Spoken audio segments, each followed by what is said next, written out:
And get to our guest speaker. I'm kind of excited about this. If you can get excited about soybean cyst nematode, I guess I am. I've been seeing an increase up here, especially on our irrigated fields, but it for the last like 10 years or so, it just seems like they're getting worse and worse and worse.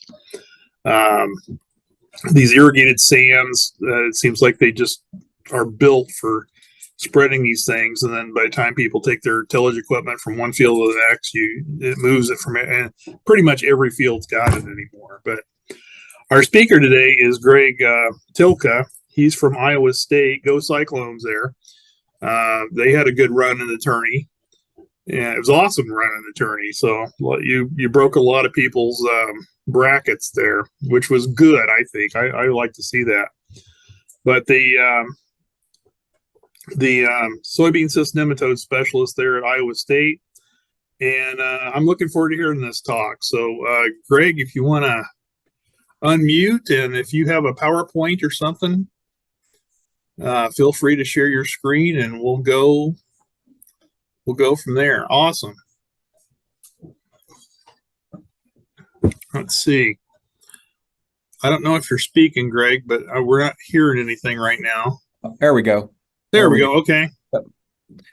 All right. Well, thanks for the invite. And actually, it was good to calibrate my thinking to hear everybody kind of weigh in, and it gives me a better feeling for kind of what their jobs are and their background. So I am a soybean cyst nematode specialist primarily. My real job is plant nematologist, but I started in 1990, and in the 1980s, soybean cyst nematode ravaged Iowa, and so SCN was added to my job description. It's really unusual. Most of my colleagues just say it's work on plant nematodes. My job description says work on plant nematodes with special emphasis on SCN, and that fit me well. So it's been a good run so far. I think they're going to keep me. It's been 34 years. So the reason for all this interest in Iowa on SCN is it's the most damaging soybean pathogen in North America. I say in Midwest here on the slide, but in all of North America, every year the extension plant pathologists get together and they come up with yield losses. And for the last 25 years, SCN has won the contest, or lost the contest, depending on your perspective. And they come up with a yield loss estimate, and that consistently, even now through the early 2020s, is $1.5 billion a year. And if that sounds crazy high, I'll show you some data in a little while that makes this a little more believable. The other sad part of this, and I think Jeff kind of has alluded to this in his observations, is it's getting worse. And I'll also show you data about that. So Iowa State, we are the keeper of the unofficial SCN map of North America. I say unofficial because we're not government sanctioned or anything. We just do it. And we update that periodically. And we last updated it in 2020. So what you have on the map is counties in the US and Canada through 2019 that had known to have SCN. And in the period between 2017 and 2019, there were 55 new counties added to the map. So I'm currently in the process of updating the map. And so that map will bring us through 2023. And there's a list of the states that have new counties to add to the map. And I think you are a state that will, I've been told, never add new counties, because those two counties, I forget the reason why, but those two white counties in the middle of Indiana have very, very little or no soybeans grown. And so soybean cyst nematode has no interest on feeding on trees or anything else. So that's been pretty stable, although I did check with the nematologist there at Purdue to make sure that was still true. Looking geographic. I'll interrupt you, Greg, and say that if they have if they're in those counties and they got soybeans, we want a sample. Yeah, that would be wonderful. And if you find it, please let me know as well. We will. We'll definitely. That would be big news. Yeah. So, So Kentucky had 2 new counties to report. One was over here in the northeast corner of Kentucky, so on the southern border of Ohio, and the other one was kind of in the middle of Kentucky. So I was looking for counties that might be close to the southern southeast border of Indiana, and there are no new ones to report there. But overall, we have right now 27 new SCN positive counties for the period 2020 to 2023. The take-home point for you all and for the farmers who you support is, if SCN is spreading to new counties, as evidenced by these updated maps, it's also spreading to new fields within counties where it exists. And that relates to everybody who farms in a county in red on this map. So the spread of SCN is kind of a boring topic. And the most common things we've talked about are soil on the tires of farm implements and on the tines of tillage implements and people's shoes and gully washer, rainfall, and so forth. And that's all true ways that this can spread from field to field.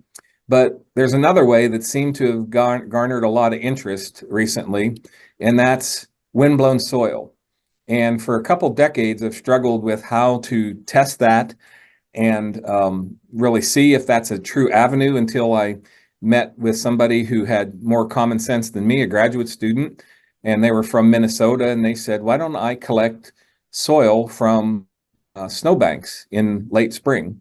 He said up there they call it snert, which is dirt on snow. And so he took this as a private mission. He collected probably 45 samples. He melted the snow, he dried out the soil, he sent it to me, and I did the easy part. I simply grew soybeans in that snert, and this is what I found in over half the samples. So anybody who works with farmers who says they don't have SCN doesn't mean they're not going to get it. And then I don't have a slide on this, but our other problem is fields that have SCN don't look sick for 10 or 15 years. So the only way you know if you have SCN is to pull a soil sample and send it to a clinic to have it tested. So that's all I'm going to talk about, because time is limited here on the kind of the background and intro info of SCN. I want to jump right to management. There's 3 tools we have to manage SCN. And the first one is non-host crops. We are all very fortunate that SCN is a picky eater. It only will feed and reproduce on soybeans and a couple associated legume crops, such as edible beans. They don't reproduce on alfalfa or any other main field crop. And so what happens in a year where you grow, in my case, corn, we simply alternate between corn and soybeans. Let me calibrate you to the life cycle of SCN. I've already showed you females, adult females on the roots, and that previous photograph was females on roots grown in that snert, or dirt on snowbanks. This is dug from a farmer's field, and so those are swollen females full of hundreds of eggs. So this is what an individual egg looks like, and what hatches out of the egg to infect new soybean roots is a little worm called a juvenile. Now, the key point here is that juvenile is a weak link in the life cycle. If that juvenile hatches in a year where we're growing corn, it's guaranteed to die. It's either going to starve or something in the soil is going to eat it. So it's a useful management strategy.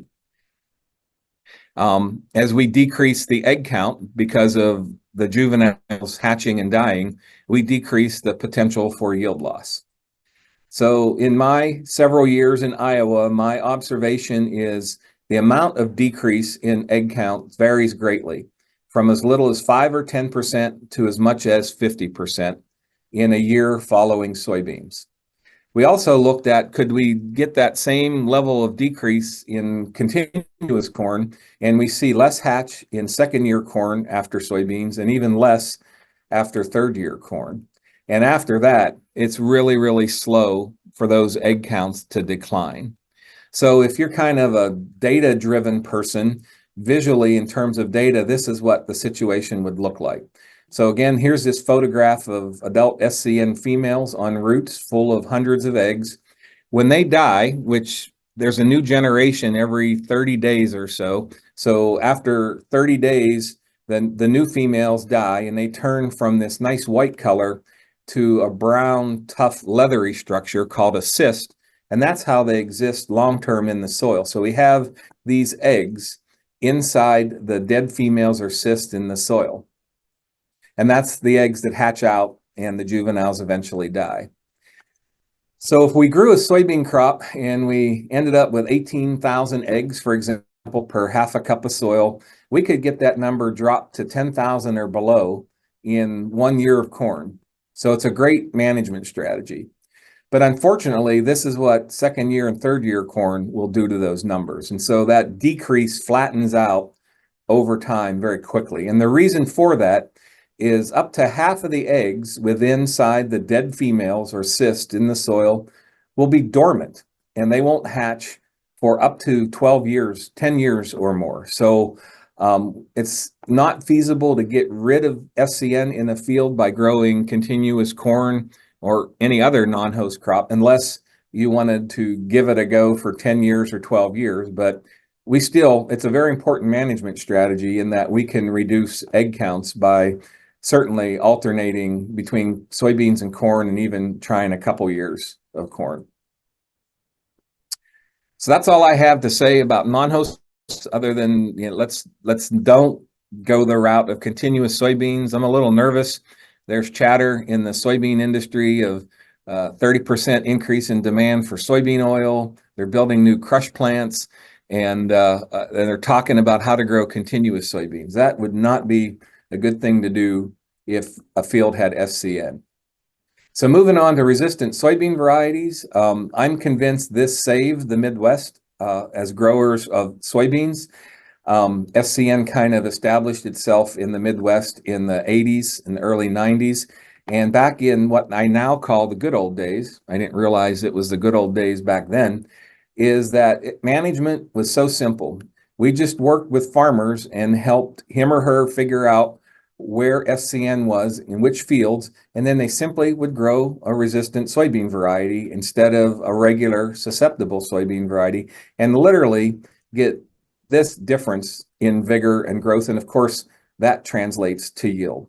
And oh, by the way, an extra piece of info is there was no price premium for resistant soybeans. So can you imagine having a plant health problem in a crop that's causing this much damage and have a solution, a simple solution that costs nothing? So again, these were the good old days. I didn't realize those were the good old days, but it is what it is. So again, for data-driven people, here's some numbers from a variety trial experiment in the late 1990s where we grew 43 resistant varieties with the common, easy to come by 88788 resistance and 5 susceptible. And this is the average yield of the resistant varieties compared to the susceptible. And that's easy money, I tell farmers. Simple variety choice got farmers 8-9 bushels per acre, money in the bank. But there was a second dividend to be paid by growing resistant soybeans, and that's nematode control.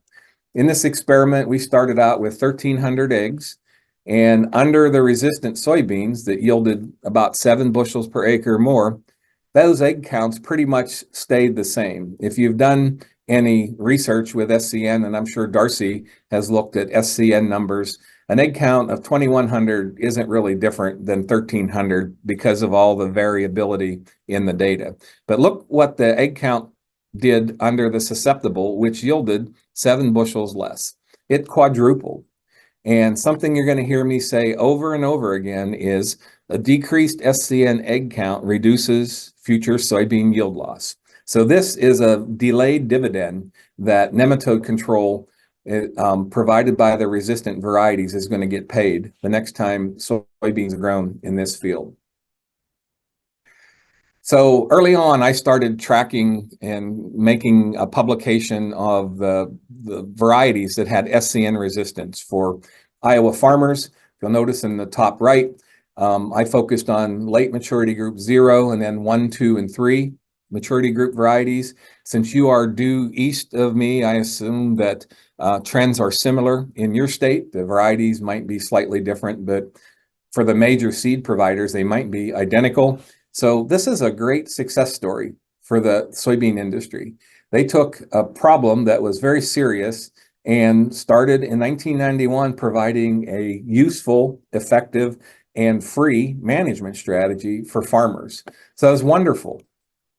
To get a little detail about the genetics, soybeans obviously aren't naturally resistant to SCN, but soybean breeders had discovered these 7 breeding lines that had useful resistance genes for nematode resistance.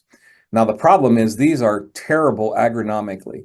Nobody in their right mind would grow a field of pure 88788 or pure Peking, but the soybean breeders worked their magic. They did crosses and back crosses and advances and eventually released varieties that had decent agronomics and nematode resistance. This is a difficult process. And so what happened over time, though, was that 88788 breeding line was the least difficult to get resistance into agronomically good varieties and have them maintain their yield. And so this next graph I'm going to show you is the exact same data, but it's color-coded by these different sources of resistance. And while this is a great success story of our seed industry, this is a train wreck in slow motion. So same number of varieties color-coded by genetic source of resistance. And you see we are awash in gray, and that gray is one set of resistance genes. So there's lots to pick from, but there's only one that has predominated the industry, and that's because it was the least difficult to get the resistance genes in and maintain the high yield potential. We're making a little bit of progress, and I guess I should have explained in the prior bar graph. I put this list together every year, and it's an official ISU publication. So if you want that publication, just Google Iowa State Crop 1649, and it's available online as a PDF file. So that comes out every fall, and here's the actual numbers for the last bar here on the right. We had 866 varieties, and 780 roughly had 88788, 87 were Peking. The year before, we only had 40 Peking. So we may be turning the corner with this red part of the bar increasing, but we're still way over committed with 88788. Interestingly, there's a company that's selling blends, which is a physical mixture of seeds of 2 varieties, one with 88788 and one with Peking. And then the last point is a really interesting one.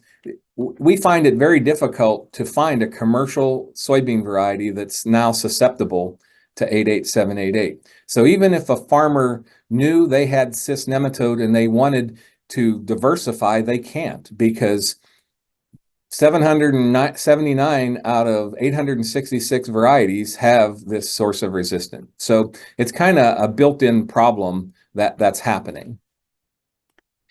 So in the 90s, I showed you a little bit of yield data from a variety trial program. In the early 2000s, we got funding from the Soybean Association, and we really expanded what we do. And this is the current version or current way that we evaluate varieties. So we have 3 experiments across northern Iowa, and they all get the same set of resistant varieties in them. Then there's 3 experiments across central Iowa, which have different varieties because of maturity group, and 3 in southern Iowa. This is what a variety trial location would look like a few weeks after planting. The key point is we work in farmers' fields. We rent land from farmers. It's always in a field that had corn the year before, and we never do an experiment on land that was used previously for an experiment. So this is what a variety trial looks like from the air. There's hundreds and hundreds of plots there, and each individual plot is 4 soybean rows. They are 17 feet long, and 4 rows at 30-inch row spacing is 10 foot wide. And we collect all of our data from the center 2 rows by 17 feet. So we have a border completely around our data rows. We collect yield, of course, and then we also collect a soil sample. So these X's represent the 10 cores that we're going to collect of soil samples, and then the brown box there is the yield that's harvested. So this is basically what I just said. We measure yield, and we do the 10 core soil samples at planting and then again at harvest. So we have a very concentrated sample yield and nematode numbers from that area. And I show this map because these aren't individual soil cores. These are 10 core soil samples. Each yellow dot represents a 10 core soil sample. So this has got to be in the Guinness Book of World Records as the world's best SCN sample for a field. And I'll show you just 2 examples of the yields and nematode data we get from this.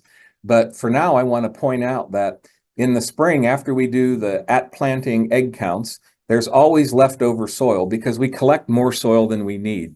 It's kind of a safety mechanism in case somebody knocks over a beaker in the laboratory or we lose a sample for whatever reason. So we always have extra soil. Once we know we have our initial egg counts, we put all of that extra soil in a big container, mix it up really well, and then we grow the pure breeding lines, 88788 and Peking. And so that gives us a feel for what the nematode's doing out there in the wild, if you will, in these farmers' fields, as far as how well they can reproduce on these two different sources of resistance.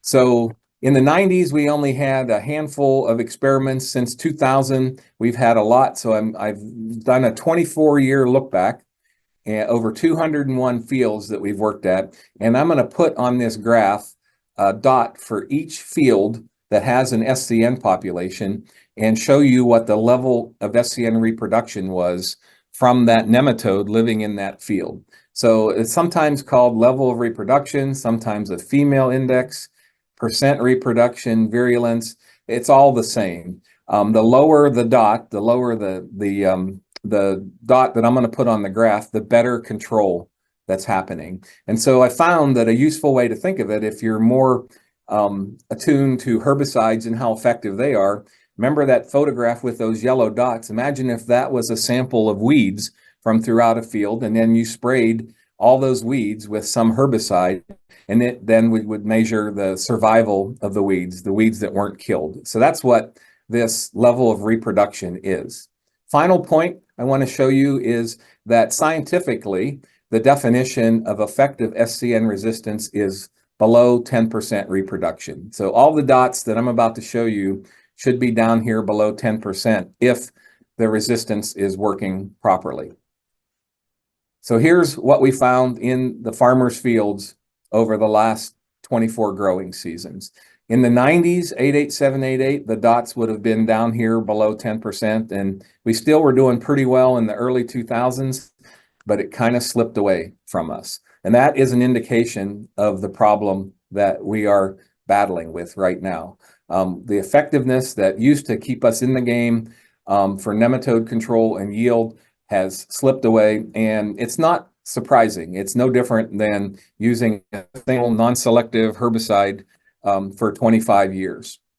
A bit of good news, we grow those same nematodes, these are the same fields, but we also grow pure Peking on them. And this is the level of reproduction on the pure Peking source of resistance. And yes, there are nematodes out there in the wild that have some elevated reproduction on Peking, but it certainly is not the train wreck that you see in these blue dots. So how does this translate to farmer productivity, yields? I think Jeff or somebody mentions irrigated sands. One of our favorite places to do research is in southeast Iowa in an area called Fruitland, and it has very sandy soils as well. So this is a page, by the way, from the Variety Trial Report. So if you want to see all the 9 sites, the results, hop online and search for Iowa State IPM. I just want to highlight these results and one other. So we currently now in our mode of operation evaluate 72 varieties. Each one of those is replicated 4 times. And last year in southern Iowa, we had 61 88788 varieties, 9 Peking varieties, and we struggled, but we found 2 susceptible varieties to include as well. I want to walk you through how one of these tables is organized. So on the left side is the brand of the bean. The second from the left is the variety. Next is relative maturity. Next is source of SCN resistance, herbicide technology, end of season egg count. SCN RF is the final egg count divided by the initial egg count, because plots vary from plot to plot in what their starting egg count is, and that affects what the end of egg count is. So this is, if you think of it, it's kind of the increase in egg count. And then, of course, the most important column, both numerically and in bars, is yield. And as you see, things are organized from the greatest yield downward for those 72 varieties. A little bit more to calibrate your brain. We started out with 1,100 eggs per half a cup of soil, and the nematode was fairly well reproducing on 88788, 48%. So that blue dot would be kind of in the middle of the graph I showed you, and it had 0 reproduction on Peking. So there were 9 Peking varieties in that experiment. How good are your people's eyesight? Can anybody tell me how many times the word Peking shows up among top yielding varieties? The answer is 9. The top 9 yielding varieties were all Peking, and they yielded 9.5 to over 16 bushels per acre more than this variety right here, which was the top yielding 88788. So that's the situation in sandy soils, irrigated soils, if they're not irrigated constantly.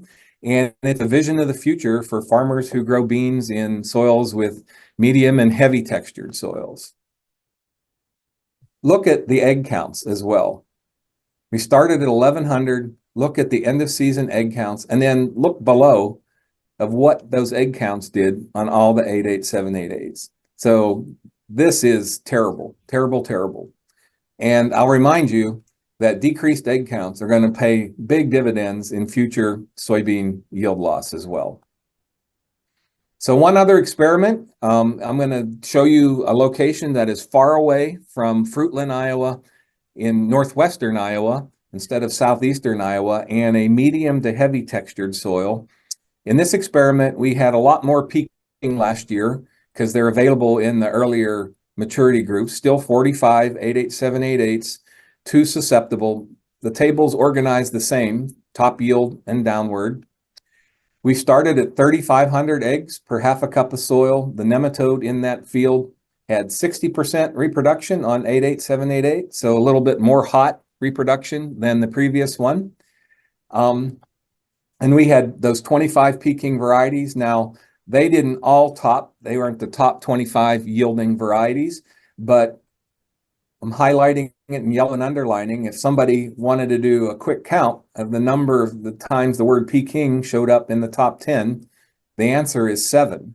So those Peking varieties were 7 of the top 10 yielding varieties in this heavy northwestern Iowa soil. So I tell my farmers, this is a vision of your future. You might not experience what I showed in the previous slide in those sandy soils, but this is coming, and it's coming. Final thing I want to point out, look at the end of season egg counts. Under Peking, we still see great control, even though there isn't this really big yield difference between 88788 and Peking.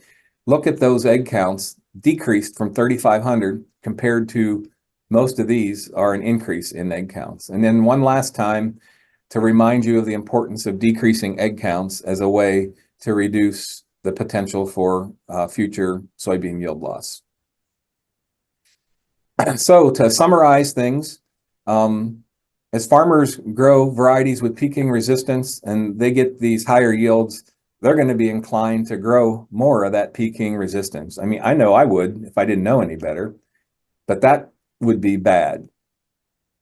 88788 resistance was usually 90 to 90%, 95% effective until it wasn't, but that took 30 years. Peking is 99.9% effective. And because of that, it's very likely that Peking is going to lose its effectiveness much quicker than 88788. And there's a paper that was published just last year in a scientific journal that modeled and predicted resistance durability. In their calculations, 88788 resistance should have lasted 15 seasons. And remember, there's multiple turns of the life cycle in a growing season. And that 15 seasons is about right, because if you're in a corn bean rotation, that's 30 years. And that's about how long it took for the wheels fall off of 88788 resistance. Their estimate for Peking is 5 seasons. And so if a farmer grew Peking for 5 seasons in a corn bean rotation, that's 10 years. So that's bad news. And then finally, my last comment is it's very unlikely that there's going to be a third source of resistance come to our rescue. There's no other Peking available. You saw this bar graph I showed you already, and 88788 versus other sources.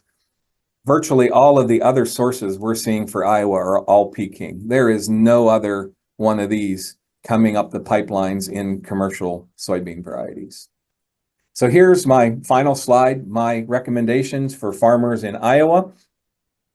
Every farmer who has SCN in a field and can get seed with Peking resistance should grow it, but nobody should grow it twice in a row. Never grow Peking varieties twice in a row. Always alternate Peking with 88788, which is why our variety trial data is so useful. And always rotate with corn as well. And that's going to extend the life of both Peking and 88788 resistance. And then, of course, seed treatments can play a role as well. They, in our experiments, rarely decrease SCN egg counts, but about, at best, 30% of the time, we'll see them provide an extra 2 to 5 bushels per acre in yield. So I think I'm going to stop there. And I don't know, Jeff, if there's time for questions. I'm happy to entertain them. But I know Absolutely, you. Greg. Okay. Let's take questions. Very fascinating to me. Can you go back to that last slide again? I've been snapping pictures and I missed that one. Yeah. Yeah. Jeff, I saw you doing that a couple times. I'm happy to send you a PDF file of these slides if that would be useful. That would. I'll get that out there and I'll put that with the video of this program. Okay. Yeah, I'm happy to do that. We do have a question. Walt's got his hand raised. Mm-hmm. Yes, thanks, Jeff. Thank you, Greg, for sharing this information. It's very helpful. I guess I was wondering, do you have any thoughts about how cover crops affects soybean cyst nematodes, either positively or negatively, or maybe just neutral? Yeah, that's a good question. That's a common question. Cover crops can, if you're lucky, provide a little decrease in SCN egg counts, but the best work that's ever been done, and I'm going to get out of my slides here so you don't have to look at me. Well, I'm going to get ready to, in case I have to go back to my slides, but the best study that was ever published was out of University of Illinois, and they found just a few cover crops that would provide 20% of the experiments, they would provide a decrease in egg counts. So I tell farmers in Iowa that grow cover crops for the right purposes, their intended purposes, conservation. And if you're lucky, you'll get a little bit of SCN control as well. In our limited experience in Iowa, it's been cereal rye and annual ryegrass and daikon radish. But it's all over the board. The Illinois study found those 15-20% of the time there was a decrease. It was other cover crops. So it's not a reliable management strategy, but it can happen. And nobody's able to predict when or why. I'll put my hand up. Lyndon Kelly and Val Klingerman both have their hands up. So Val, why don't you go first?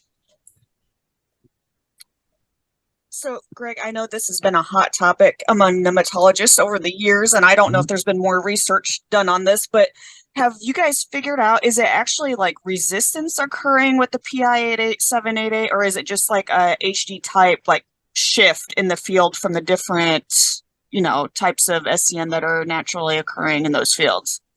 It's both of those things, Val. So think of think of 88788 as an active ingredient for a herbicide. And let's just, with no offense to any herbicide, let's call it glyphosate. So glyphosate continues to work fine on weeds that have never been exposed to it. So it hasn't lost its effectiveness. The weed population has been selected to be able to endure that. That's exactly what happened with 88788 resistance. And the HG type isn't the best way to think of it either anymore, although I was involved in publishing that paper in 2002. The HG type simply gives you the percent on Peking and 88788, and it's that percent that matters. To be considered an HG type 2, which means elevated on 88788, you only have to be at 11%. But I would give anything to roll back time to where we had 11% reproduction on 88788. We have a field where that farmer's SCN population was 90% on 88788. So when you're presented with HG type test results, think of my graphs with the blue dots and the red squares. And really, the higher the blue dots are means the higher the percent for type 2 indicator line, which is 88788. So it's interesting, I guess, if you hang around long enough like I have, you see even my own knowledge evolve and become more accurate. And I'm embarrassed how simplistic I viewed the world 34 years ago. Yeah, That's a good question. It's a very common question. Lyndon Kelly. yeah. You talked about cover crops. Dr. Kitsanian at MSU has been talking about adding wheat or a small grain to the rotation, something about getting the eggs to release when there's no host. Have you seen anybody else working on that? Well, I haven't on that mechanism, but you said the magic word, and that is wheat. And there was a paper published in 1992 by Don Hirschman at University of Kentucky where he studied various crop sequences, and soybeans double cropped after a winter wheat. Really, the winter wheat knocked down SCN numbers. And those of us who have never done those experiments just referred to that experiment over the years. But it's been redone by researchers at Southern Illinois University, and it's exactly the same thing. And so it's a real thing. And that's really the only, it's kind of not really a cover crop, but a winter wheat crop. That's the only thing I can speak to that really has a consistent effect. These other things that are reported by Marisol and others, they, in my experience, I see them in the journals and they're kind of hit or miss. They're not guarantees. And I don't know that farmers, I don't know that we want to be recommending a bunch of things that are hit or miss personally. But I think wheat falls in the category of one that's pretty reliable. As well as, of course, the resistant soybean varieties and then the seed treatments, as long as you realize the seed treatments aren't going to reduce SCN numbers, but they can provide a yield bump. Can you say a little bit about the wheat followed by second crop soybean rotation? Is that going to provide the same thing, or is that soybeans in that season still going to add an increase? No, that's the one I would rely on. I think there's enough data over enough time that seems to be reliably reproducible. Okay. Anything with a cover crop is really whatever the opposite of reliably reproducible. I don't want to say it's a crapshoot, but it's less reliably reproducible. I want to be polite.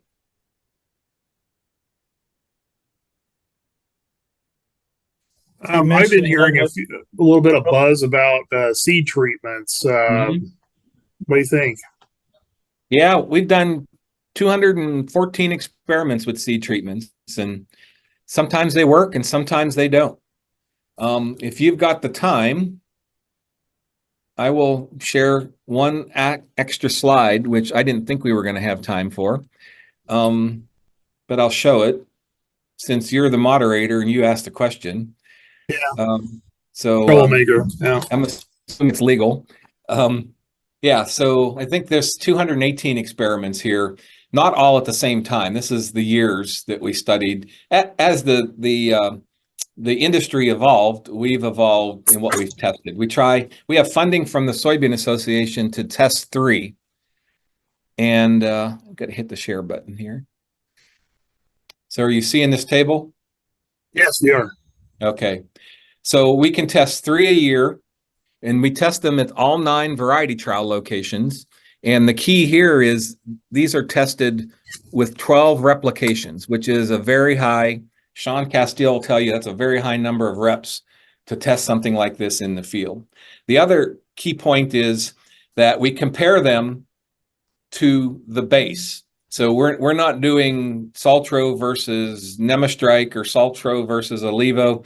We do Saltro with its base, which always comes with fungicide, insecticide, compared to without the Saltro component. Because I want to provide the most useful information for farmers, and that's the thing he or she needs to know. Is it worth the extra money to have Saltro added to a base fungicide and insecticide from Syngenta? So here's our summary results. The 2 chemicals, Saltro and Olivo, have the greatest incidence, greatest often frequency of a positive, statistically significant yield increase. 18% of the time, let's call it 20% for Olivo, and almost 30% for Saltro. So that's my point. It's not, and again, I'm putting statistics to this. I know farmers like to, and some industry people like to talk about non-significant increases, but then we see some non-significant decreases in yield too. And I tell them, if you're going to believe the non-significant increases, you better believe the non-significant decreases. So these are only significant. It's at a 10% error level or 90% confidence. And so 30% of the time we saw Saltro improve yields, Olivo 20%, and there's the magnitude of those yield increases. So we're going to do 3 more this year. And Syngenta has a replacement or a new thing coming out. We tried to get it, but it's not approved yet. It's going to be called Victrata. And its chemical name was Timerium. But we'll probably add that next year. But we have Saltro and Olivo, and I can't remember the third one lined up to do again this year. So they can be an added, to summarize, Jeff, that can be an added yield bump. It's rare that it decreases egg counts, but it can be an added yield bump.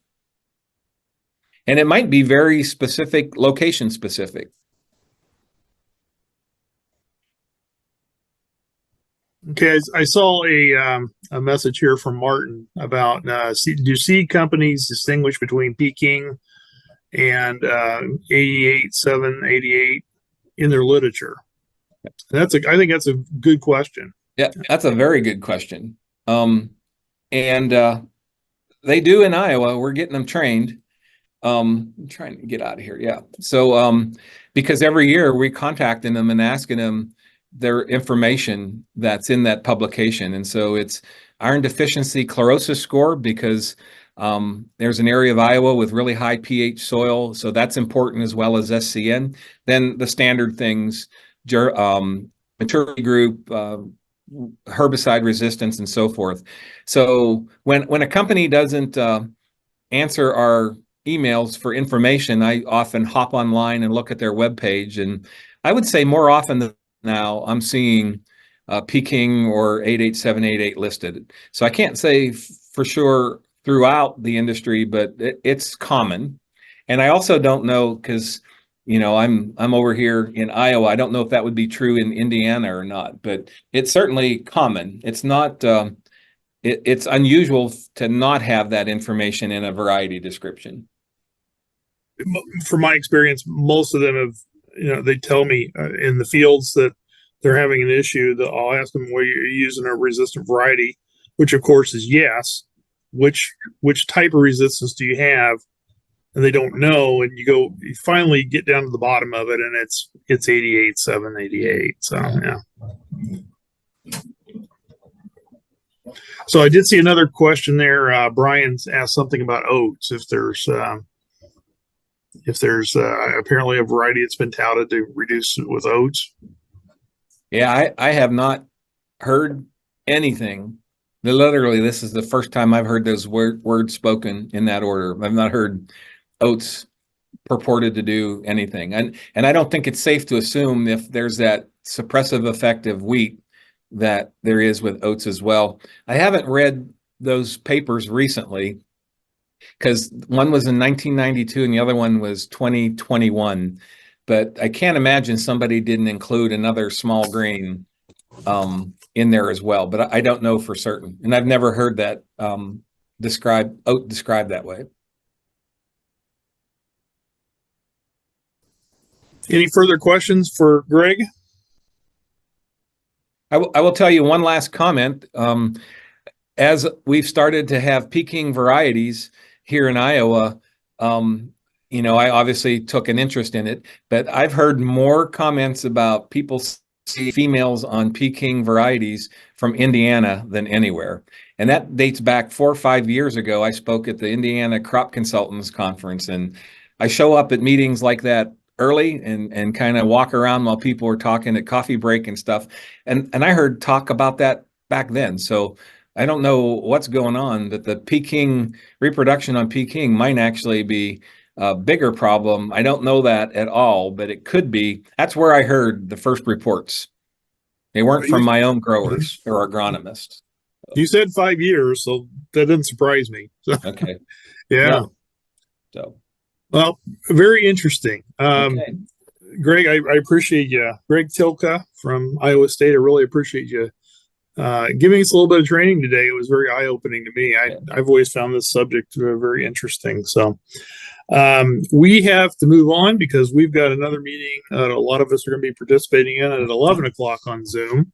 Yep. But yeah, Greg, if you can send me links or publications or something like that, I will be happy to spread that out amongst our group and we'll get that done. So Okay. Thanks thank for you, having everybody, me. for joining us today. Yep. My pleasure. Thank you all. Appreciate it. Yep.